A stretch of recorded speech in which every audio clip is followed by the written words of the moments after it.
Odnos Maje Marinković i Jasmina Durđića ponovo je u centru pažnje nakon što je tokom radio emisije došlo do novog sukoba. Rasprava o uvredama na račun porodice kulminirala je iznenadnim Jasminovom odlukom da stavi tačku na njihovu vezu, što je šokiralo Maju. Tokom radio emisije o Eliti učesnici su komentarisali uvrede koje je Maja Marinković ranije izrekla na račun Jasmina Durđića i njegove porodice. Takvi komentari očigledno su dodatno podigli Jasmina, koji je ubrzo nakon toga odlučio da se suoči sa Majom.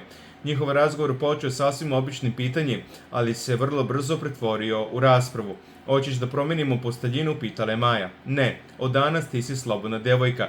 Ti si kriva za sve ovo jer govore u radio emisiji. Ti si kriva jer se sa mnom u emisiji posprdavaju zbog tvojih reči, rekao je Jasmin.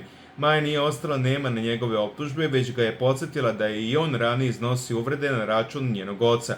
I ti si za mog oca svašta govorio, kazala je Maja. Ti si dala materijal da nama pljuju vezu, kazao je Jasmin. Vidno iznenađeno njegovom odlukom, Maja ga je upitala.